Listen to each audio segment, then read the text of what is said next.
Hello everyone, welcome to 10QV. I'm Don Wiley.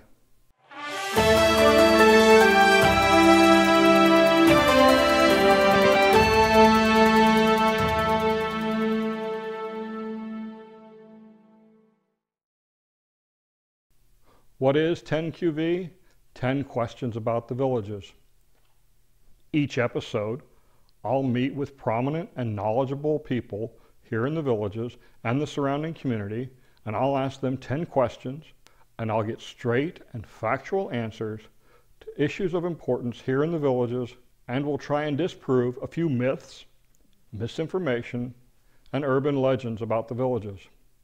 I hope you enjoy the show. Let's get started with this episode. We're here this morning at the beautiful Aviary Rec Center in the, I believe this is the Pelican Room, with Mr. Richard Baier, the district manager. Good morning, Richard. It's nice to see you. Good morning. Thank you for having me. I appreciate you doing this for us. So, tell us a little bit about yourself, sir. Well, I started with the district back in 2017 in the summer. Before that, I was at Sumter County.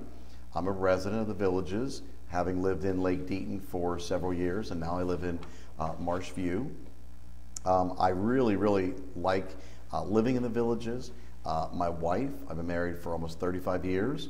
I have two grown sons, both engineers. One's a civil engineer over in Orlando, and one's a biomedical engineer over in Tampa. I really enjoy outdoor sports. I really like the lifestyle and being part of maintaining that lifestyle for the villagers.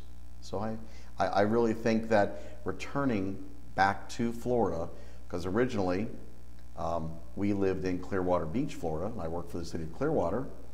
I was a public works administrator. And after that, Alexander, Virginia, and took a leadership position up there with all the utilities, infrastructure, maintenance, roadway design. And then after 15 years, moved back to Florida, to Central Florida here in the villages. I'm a registered engineer, although that's not my job with the district, but it has proven very helpful with a lot of the geologic anomalies and issues relating to signalization and transportation safety and utilities.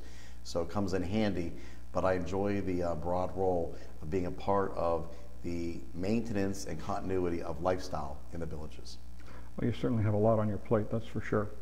So, how did you become the district manager? I mean, what was the process?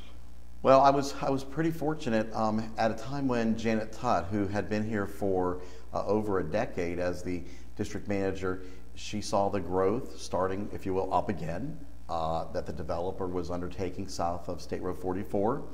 And she was looking for someone with infrastructure, utilities, IT, a broad background, also that had been in a leadership role.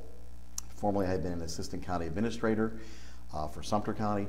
So she approached me. We had several conversations. We went through a formal solicitation interview process, and I was the lucky selected candidate. Well, I think we're all lucky for having you here, Richard. Well, thank you. So who exactly do you work for? So I work for a management contract that is through the VCCDD.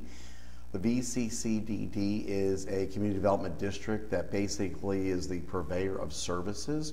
So if in fact we had our 17 independent and dependent districts, and each district had to employ a district manager, a fire chief, a finance director, you can imagine the cost. They had to go out and individually acquire space for their governmental operations.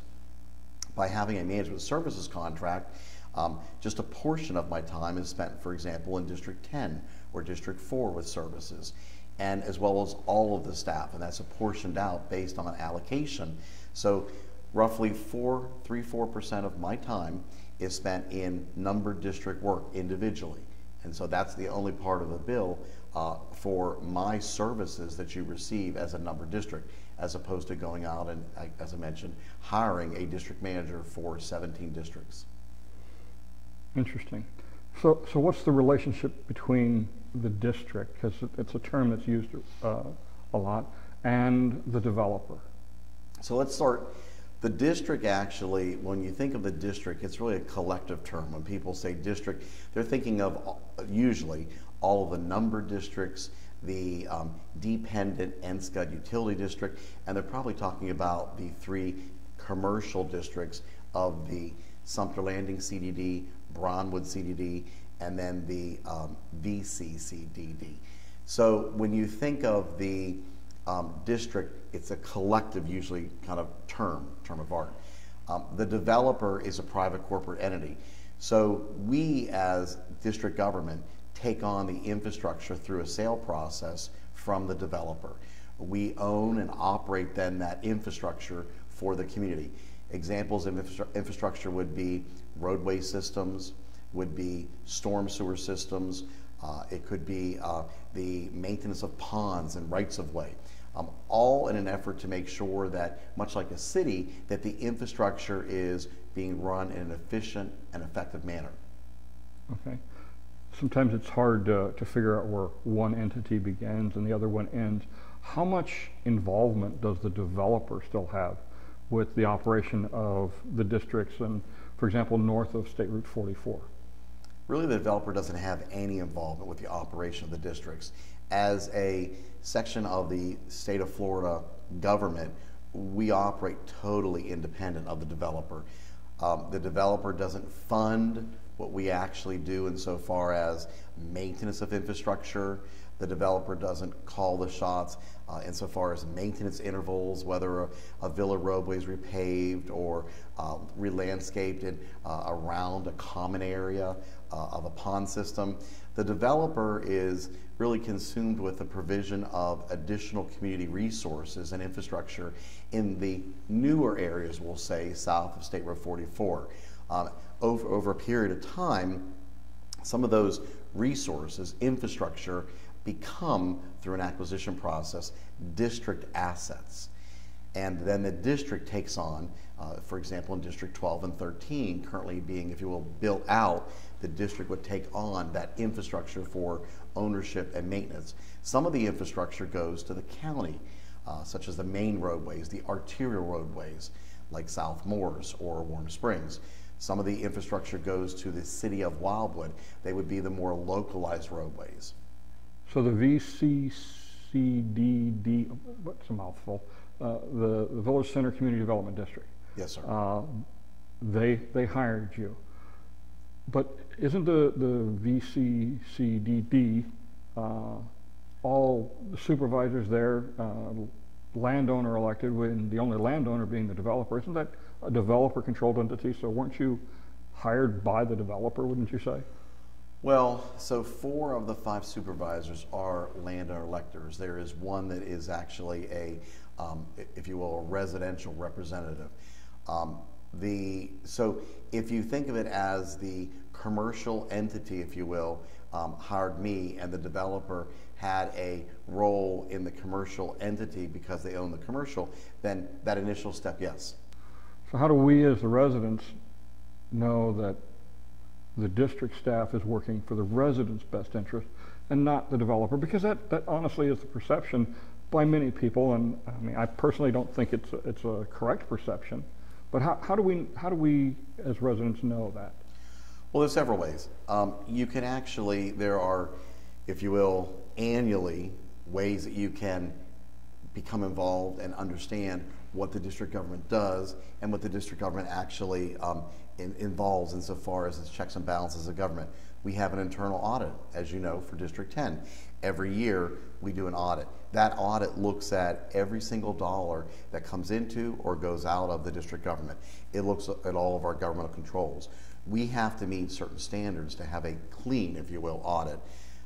So every year we put out everything on the table and it's reviewed by an independent auditor. So that's one way that the government, you as Board of Supervisors, know where all that money is going. The other thing is that the Board of Supervisors make the decisions insofar as the operation of the districts. Over a period of time, the districts become totally, if you will, populated by the Board of Supervisors by qualified electors. Those are people just like any government, city council members, town councils, county commissions that are elected by and large by the people. You yourself went through a re-election a couple years ago. Yes. So that is another major, if you will, check and balance where the Board of Supervisors, through a contract of acquisition of my services, basically is making the decisions on how to spend the money, how to invest the money, the policy direction. So again, another way for residents to become involved with your government is to elect board supervisors who then provide the oversight, management, and control of the district and the district funds. In this case, referring to districts pejoratively, as district specifically, we could refer to districts, residential 1 through 13. Now, it takes a period of time for there to be residents in these districts. So over a period of time, 6 years, and 250 qualified electors, voters, those districts transform into totally qualified electors elected by the people. The 5 Board of Supervisors, each one of them is elected at large by the residents of that district. And each district is actually a governmental unit unto itself. So if you think of districts 1 through 10, those are totally qualified elector districts. Each of those board supervisors are elected by the people, each of those 5 of those.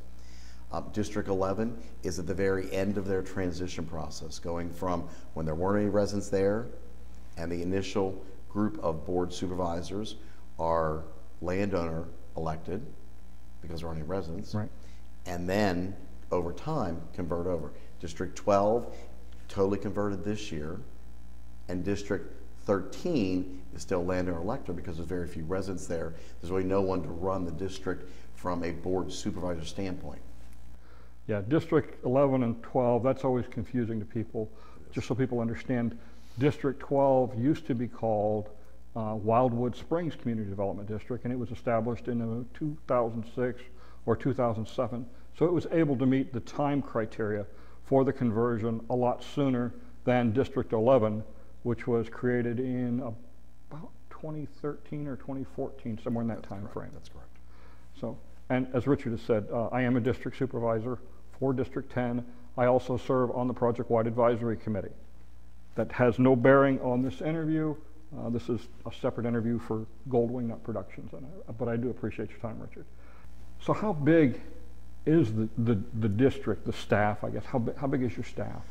So that's always in government, it's always a sort of a balance to make sure that we have enough staff, full and part-time, to provide the services, and not to become, my constant push in government is to make sure that we've got just enough staff, but we don't have too many staff members that are full-time, because that's a constant draw and cost to our residents as far as the salaries, the benefits, the costs. So we have about 370, because we've got some vacant positions, full-time staff that basically provide all of the services full-time throughout the district. We have another 800 part-time staff. Part-time staff you'd most commonly see in the recreation centers. Part-time staff you'd most commonly see in areas of community watch. And we have a lot of part-time staff that provide support services in the administration end. In the administration end, where most of the full-time staff is, that would be all of our finance, that would be all of our fire department, that would be all of our budget, administrative, Department of Property Management. So they're the bulk of the full-time staff. So you mentioned the fire department and the administrative staff. That 300 people includes the firemen that we have here in the village? Yes. So that's a big chunk of it right there. That's right. So your staff seems a little thin, or I don't want to say thin, maybe well utilized would be a better term. Well utilized. I don't know if thin after the holidays is actually something I could say, but we really look for people that have an application to work in government. It's a very, very different sort of employment. It's not private sector work. And as public sector, public servants, we look for people that have an avocation. That avocation a lot of times extends beyond the 40 hours. And my expectation, as well as I'm sure as the community's expectation, is that issues can actually get addressed in a very quick, efficient manner. So sometimes our employees work overtime, they expect that, but they don't get paid for overtime. They're straight salary. But I expect that when residents email and district supervisors for residents email us, that we actually are going to resolve and at least get back to the resident and acknowledge that we'll be working on it. This is what we're looking at, and this is when the resolution can be expected to be communicated back to the resident, the board supervisor, whomever that communicant is. So you were the first assistant district manager under Janet Tutt, and now you have an assistant district manager and a deputy district manager. I'm confused. What's the difference between the two, and who's in charge when you go on vacation? So I feel pretty fortunate that we were able to take two existing positions within the organization and provide, if you will, during the reorganization this past summer, additional duties to two people, Kenny Blocker and Carrie Duckett. Kenny Blocker took on the role of the assistant district manager when I stepped up and Janet retired, Janet Tutt, back in 2018. As the deputy district manager, Kenny Blocker is in charge of the finance, budget, utilities area, those major budget drivers. He actually provides the oversight and coordination of a large number of initiatives and bond refinancings and those sorts of issues. He is in charge when I am out of the office, on vacation. He sits and takes my place at the board meetings. Carrie Duckett, who has been at the district for over a decade, she actually has taken on the additional roles of risk management. I think of all of our infrastructure and the issues that we have relating to provision of services in our infrastructure with risk, and then also Community Watch, while continuing to take on community standards and customer service. I see customer service as one of our hallmarks in the organization. When you look at our core values and you think of stewardship and hard work and all of the core values, customer service is intricate to that. Carrie has done an excellent job taking not just customer service, the area of the organization that interacts with, you call 753-4508 and customer service actually answers the phone and they direct you to the resource that you might need. But customer service is intrinsic in our community standards, where residents are making large reinvestments in their homes. Maybe they're adding on, doing major landscaping, putting in a pool. We want that to be as positive as possible experience. We want that customer service interaction to go well and be run efficiently. And we had room for some enhancements there, and so we're making those and have made many, as well as the Architectural Review Committee and the number of district boards with their support to some revisions to guidelines and application processes. Also, Community Watch provides, if you will, that sort of security and all eyes on the roadway. We as a district operate 70 square miles of infrastructure, $2 billion worth of resources. And so Community Watch is usually first on the scene if there's some sort of geologic anomaly, if there's a down stop sign, helping the actual law enforcement, City of Wildwood, Sumter, Marion, Lake, Fruitland Park, Tonalady Lake, all those they're first on the scene with them. Community Watch actually is the eyes that says, something's not right here. Rec center lights are on in the rear and there possibly could be someone entering the building or has entered the building. Community Watch calls law enforcement. If you will, they take on that role where you'd normally have some sort of private sector service that would be keeping your eyes and ears on all this infrastructure, this resource. So we actually are looking to continue to enhance that customer service aspect, and Carrie Duckett is in charge of that. They got a lot on their plates too. They do, they do. So with all these people and departments, I mean, you've got roughly 1,100 people, give or take, between full and part-time working for the district. How is the district funded? I mean, you've got obviously multiple budgets. I'll hopefully be talking to Barbara Case pretty soon. We have lots of budgets. Where does the money come from? Is it just from the residents? Is the county pitching in? Does the state give us money? Are we levying taxes? So the bulk of, again, talking broad, the district's funds comes through really two avenues. One would be the amenity fee rooftops that the district owns. So when I say the district owns, we go through an acquisition process and we basically purchase infrastructure, like I mentioned before, from the developer. The recreation centers, the executive golf courses north of State Road 44, they were purchased from the developer, but there has to be a revenue stream to take on that actually is going to maintain and operate them. And they come in through also with the recreation facilities coming over, the requirement for the monthly amenity fee to pay for example, the largest part is our recreation facilities. So the recreation facilities, the pools, and the golf courses are funded largely through the amenity fee revenue stream that we each pay. And the prevailing rate, if you buy a new house or a resale, right now is $164 a month, which that's that revenue stream.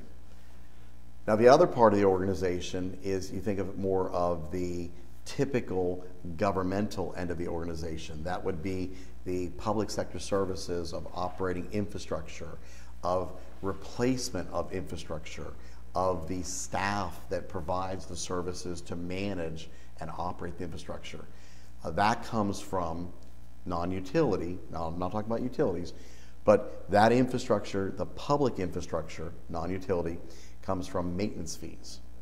So maintenance fees are levied by district based on the district, the individual district's need for new capital maintenance infrastructure and the ongoing operation of the existing maintenance infrastructure in their district. Utilities are different. They're a consumptive-based fee, and so you know that through your utility bill. So those are the major sources of revenue for those different, if you will, groups of infrastructure that we own, operate, maintain. It's pretty complicated, obviously. It is, and it's if you think about it, the all-in district budget is about $350 million. That's why it's so important for efficient management. That's why it's so important for involvement from the residents, and also to make sure that we have a constant interest in people that want to provide a leadership role as board supervisors and NSCUD board directors, and on the AAC, the Amenity Authority Committee, and on PWAC, the Project-Wide Advisory Committee, because those groups and bodies of people provide that management, oversight, and direction for those funds. So Richard, obviously the Villages is huge. I mean, if you look at it on a map, if you look at the population, we're roughly the size of the city of Gainesville. Why don't we just become our own city? Well, as a government, as a special district government, we can offer all the same services as a city, with the exception of local planning and zoning, as well as the law enforcement aspect. So under Florida Statute 190, we don't offer those services. So we really don't have the need, nor would we want to duplicate those services that are already offered by the local cities and counties, but by just forming another city. And likely it would mean, if we were to be a city, there would be additional expenses for the residents and a loss of, if you will, the economy of scale and efficiency we currently have. What do I mean by that? Well, if we were to become a local city, for example, then law enforcement normally is the first place where people go, as they want local law enforcement. Law enforcement is probably one of the most expensive endeavors because of the technology and the staffing and the resources needed to provide that necessary service. We already have those services through the cities and the county by which we actually interact and reside. You know, the town of Lady Lake, the Fruitland Park, Wildwood, Sumter, Lake, Marion, they all have local law enforcement, sheriff's departments. So there really isn't much benefit for us to incorporate as a city, you lose that, if you will, efficiency that we already have, and it would be a duplication of services. As well, planning and zoning are provided by all of those entities as well. So we would just be duplicating again what is already there. So how much bigger can the villages get before we have to start making some fundamental changes in the way it's run? Well, the model that we currently have is replicable basically as we continue on. So we're pretty fortunate there. The efficiency insofar as not having to set up, as we discussed before, the individual government operations relating to the space for the government, leasing or owning space, the acquisition of individual staffings for each board would be very inefficient. So the system we have right now, you can replicate quite easily. I think what you're going to see largely is, as being discussed, is District 12 just brought up, for example. They raised just this past week, the first week in January, first full week in January, they raised the issue of an additional project-wide advisory 2, if you will. They would like to see that same sort of replicated service between 466 and 44 for project-wide 2, south of 44, where the infrastructure, the proximity to the residents it serves is a little bit closer, if you will, for, if you think of it as home rule. So they'd like to discuss that with upcoming meetings of project-wide and Sumter Landing. So insofar as changes, that's an example of one thing that may be looked at. You've seen that as we've grown south, the utilities have slowly converted from a developer enterprise operation, wholly owned by, controlled by, provided by the developer, to then a district operation through an acquisition process. The last was district acquired the operations of the Central Sumter Utility Operation, CSU, that provided services, sewer and water, not the irrigation, but sewer and water for districts 9, 10, and 11.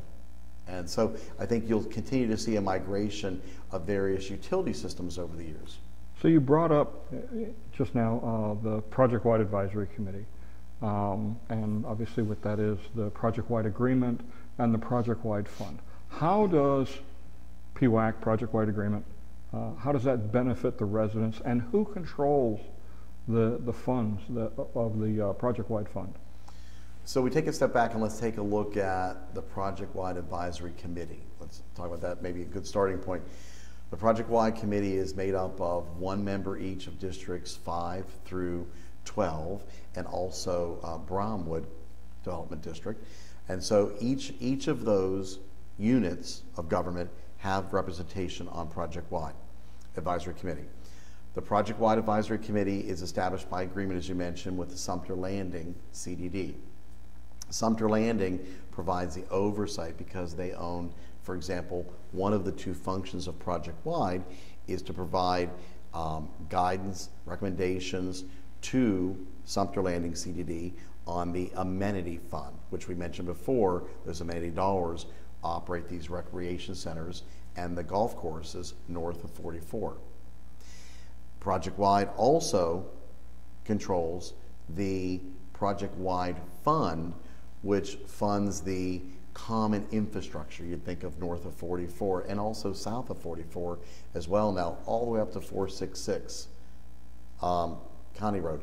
So that common fund has in it multimodal paths. It has in it common stormwater operation across various basins, all the signage for the multimodal paths, major landscaping. So all of those capital projects that individually would have to be procured, provided, and managed for by an individual district, and also then the risk associated with those is done in an aggregate, more efficient manner with project-wide. Think of a district that is outside project-wide, like District 4, that owns its own infrastructure and had a major geologic anomaly, and it was classified by professional engineers as a sinkhole. So they had to undertake a major capital project on their own, a little over $1.5 million with the design and the rehabilitation of their infrastructure. It affected a storm sewer system, it affected actually a roadway system, and it was all controlled by and owned by District 4. So they had that liability. Whereas project-wide, that liability, as one of the benefits project-wide, is spread out amongst a number of entities that are members of project-wide. You mentioned District 4, and obviously at the beginning you said Districts 5 through 12. Why aren't Districts 1 through 4 a part of the project-wide agreement and the project-wide advisory committee? So Districts 1 through 4 were in existence and predate the development of project-wide. They actually could, by an amendment to the agreement for purposes of project-wide, be considered to come into project-wide. At various board meetings, that has come up. No action has been taken, but nothing would preclude them with some amendments to agreements by all the signatories to become part of project-wide. If you look at, for example, the largesse of project-wide actually is an ability for economy of scale management of common infrastructure. While Districts 1 through 4 get some of that, they don't get all of that because they don't have the ability to share in, if you will, both the fullness of resources as well as to be protected from a liability standpoint, like we talked about with District 4, the consequence if something major happens. And District 2, for example, has been facing a number of issues with some of their stormwater ponds and some of the collapses. So as the villages continues to expand, obviously your support infrastructure has to increase. Station 47, the new fire station on Morse Boulevard, across from the village of Chitty Chatty, now has the annex office for the district, which is saving people quite a hike from, Finney and Marsh Bend and those areas from going all the way to Lake Sumter Landing for many of the services they need. Is there any future plans for additional facilities such as this? Something maybe a little more golf cart accessible for some of the folks? That's an excellent question. So early on I realized, and my senior staff, that we can't continue to have all of the people come to us when geographically the village is getting large. So we didn't want to develop standalone facilities that would require the acquisition of property and construction and operation of a separate facility. So you point out one that is excellent with regard to Station 47. We have a customer service unit there that you can do all of the same services that you can do at Sumter Landing main administration offices. You can pay off your bond. You can get a replacement ID. You can get a replacement card. And as we move into the future and we enhance our technology, more and more of that will be able to be done online. But we realize that there'll never be, or at least in the near-term future, near-term decade, we won't see a total replacement of that online. But we're constantly pushing to have that service online. That's just one thing that you see. What you don't see is the Department of Property Management building that's behind that. And that Department of Property Management building saves every day tens and tens of hours of what's called deadhead time. People that used to have to drive from central office up in Sumter Landing to their field work locations, working with contractors and consultants that are working out in the field, and then have to drive back at the end of their day to Sumter Landing, to a central office. They have a field office there, not just for supplies, but also where they can work these units that are in the southern end of the villages.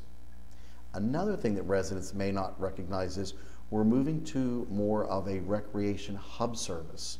So what we mean by that is the room reservations and things that used to all have to go to Sumter Landing are now at major recreation hub areas. And so we've rolled that out, but we're going to continue to roll that out with more and more services.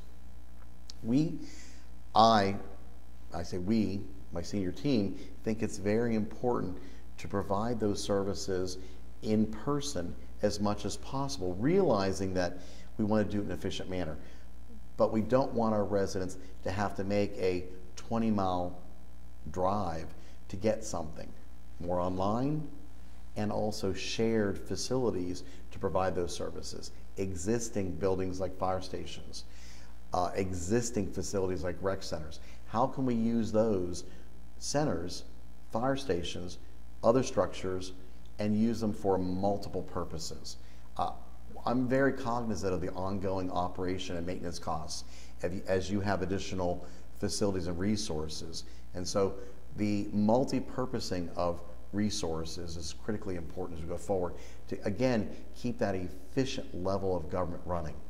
What would you say is your biggest achievement as district manager, and how does it impact the residents? That's a good question. I would say the most outwardly manifested achievement would be the conversion of our solid waste system.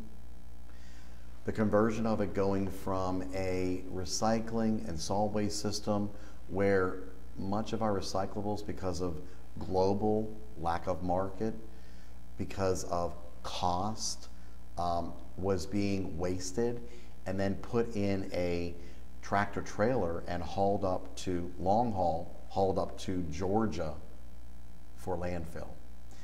From a sustainability standpoint, from a long-term cost standpoint, and from a reliability standpoint, that's a very, very poor system. So we went through really an almost 18-month process. And I say we because it was the community that led the process. It was the consultant, contractors involved. And it was looking at all of the ways that we could locally, regionally, regionally process our waste. And we landed on an energy from waste application, which I'm pretty familiar with, and it was locally had in Lake County, Lake Oklahoma.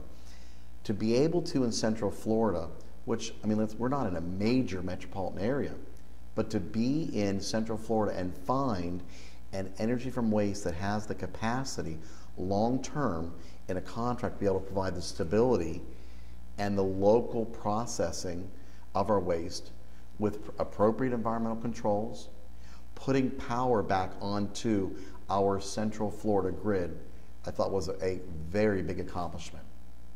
Now, it did cost an additional $2 and change a month, but when you think of that environmental impact and the long-term sustainability that we've done, as opposed to as a community, taking all that solid waste and tractor trailering it up to Georgia, I think it was a very, very good decision by the North Sumter County Utility Dependent District and SCUD. Secondly, is something that you and your viewers, followers, really won't have seen, and it's the development of a GIS, a Geographic Information System, partnering with the County of Sumter and being utilized for our asset management. When you have $2 billion worth of infrastructure, you have to be able to manage that in a way that is geospatial. So when you come to this facility, Aviary, you actually have everything that you need right there at your fingertips, whether it be plans, whether it be recent HVAC upgrades and maintenance intervals. You don't want staff having to bring reams of paper, making copies, running back and getting plans when you have an issue that may come up in coming years relating to roofing. You think of your house and how you maintain that, and we're maintaining hundreds and hundreds of utilities, buildings, roadways, pond systems, all with paper plans.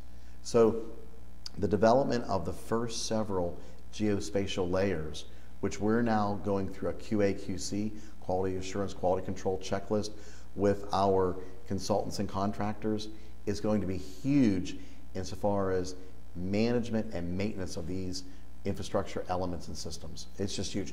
The public doesn't see that, but the amount of efficiency and savings is going to help us for generations. But what's the next big thing you and your staff are working on that's going to be a benefit or visible to the residents?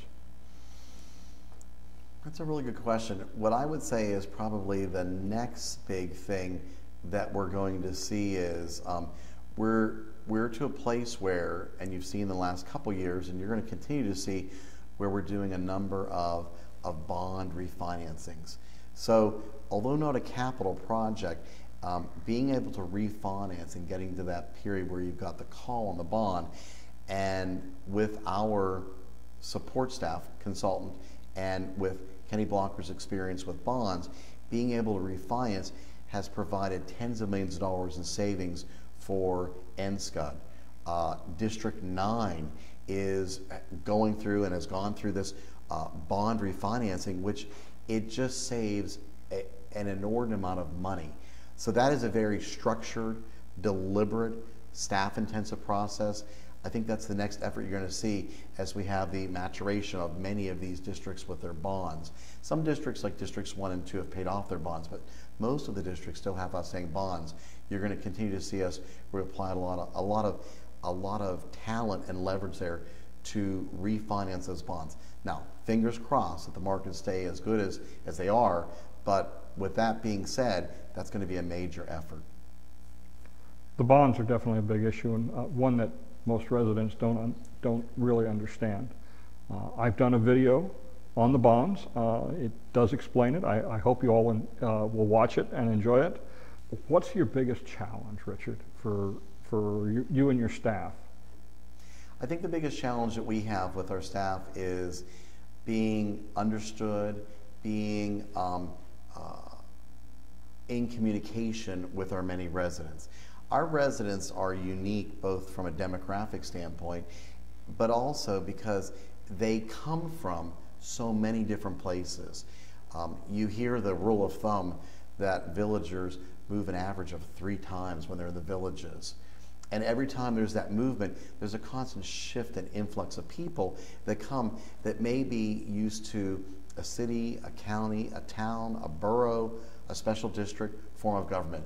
So understanding what our role is in their life and providing that access to services is key. Living in the villages is not like living in outside the villages in the county or city.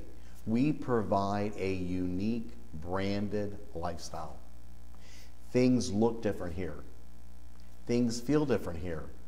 This rec center we're sitting in and all of our rec centers provide a unique experience, and the lifestyle groups and our partners there, they provide the access to additional recreation services. So my biggest challenge is that connectivity, and certainly the last year, it's been a great challenge with regard to the pandemic. What we continue to encourage our residents is to interact with the district now. It's through district board meetings, but also with the pandemic, we're looking at interact with us through our electronic means. Use your customer service. You have a question, call them. It's personalized, customized service. Who provides mosquito control spraying? There's a dog barking. I don't understand how to get a replacement ID card.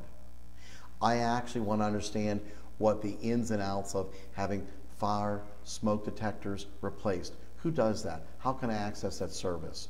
What does Community Watch do? I've got a question relating to my neighborhood. These are all questions that through customer service, you can email us, you can call us. We can get you to the final provision of that service. And not all those services I mentioned do we provide, but we will connect you with the county, the district government, the city, the town that provides those services.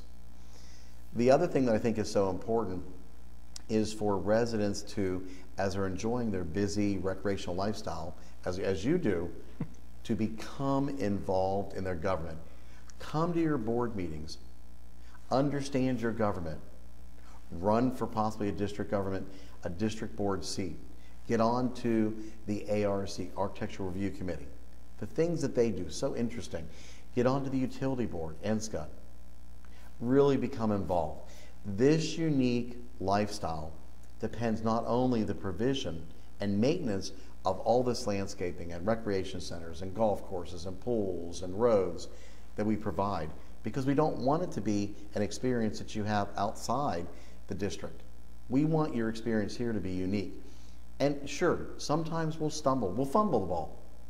We'll miss an area of landscaping, we get on our contractor, but the recovery is so important. And the unique feel that you have when you come into the villages.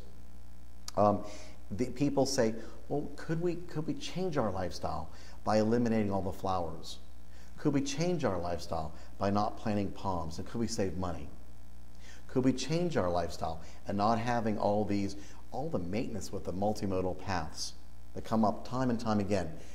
But we actually think it is our paramount duty to efficiently provide the maintenance and operation of all of those things best possible way, but to maintain what you bought into. Because we realize that for people that buy in the villages, your investment, just like other people, but here, your investment is critical, and what we do to maintain this infrastructure protects that investment. I agree. You know, one of the things you brought up was getting involved with the district government, going to your district meetings. One of the things I want to share with the folks, I've been a district supervisor now for a little over 6 years. I've been in the budget process with Richard, Janet Tutt, and the rest of the district staff each year. And I can't count the number of workshops I've been through and district meetings where public participation is next to zero. I mean, in the 6 years of budget workshops, I've seen less than 5 people show up from general residents, and only one question has been asked during any of these budget workshops, which is where the residents get their time to put their input in, tell the supervisors, tell the district staff, these are the things we want, these are the things we need to change, we need to put money here. And yet we get almost no participation from the residents, which is sad. I mean, many of the elections go unchallenged. So one person runs for office and they're automatically elected. There is no election process, which we have so many talented people here, so many knowledgeable individuals from so many lifestyles here in the villages. And I get it. I want to go play golf too. I want to go fly my drone. That's one of my big things, obviously. But I know when I came here, I thought this place is wonderful. I like it. I want to make sure it stays that way. That's why I got involved. I wish we could get more people involved with that. What's the biggest misconception people have about the villages or the district and your staff? I think the biggest misconception is, it's kind of broad. It's a lack of understanding of why the district can't become involved in all forms of or all aspects of government. What I mean by that is, I would actually like to become more involved with the rollout of the vaccinations for the pandemic. Why can't the district just acquire the vaccinations and provide those? Well, the reason is because that's really outside the Florida statute regulatory aspect of a district. That's being handled through the health department. So there's a general misunderstanding because it's a unique form of government, not just to Florida, but it's a unique form of government for when you look across the nation. It's unique in the way that we provide many of those services, with the exception of the law enforcement, the planning and zoning. And so when they come to us, they look at us as, how can we actually get that service, or how can we become involved?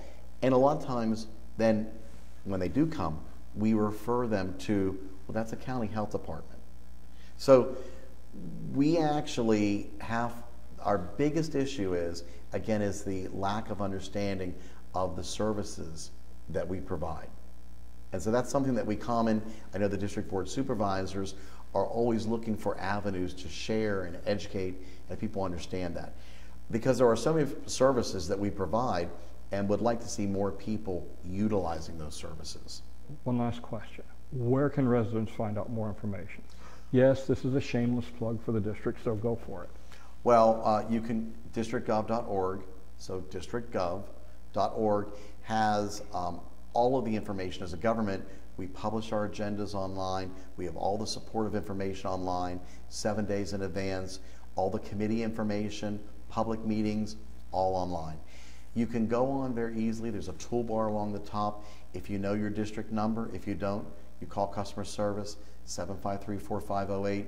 They can provide that information to you.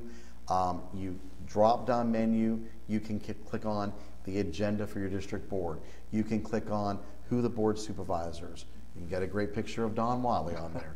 You can actually click on all of the topics that have been discussed at the last meeting. The minutes are on there.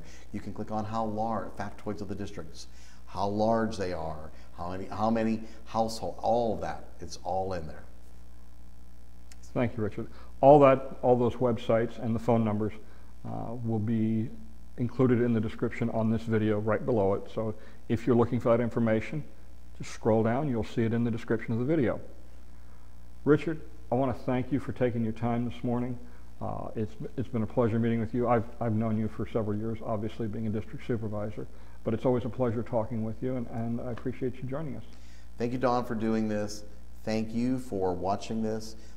Residents, members of the public, I do want to say that this service you provide and all the interactions are so important to me.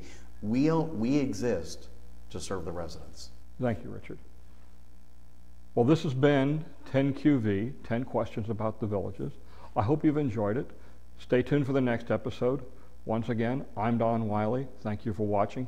Please subscribe to my YouTube channel if you've enjoyed this. Thank you.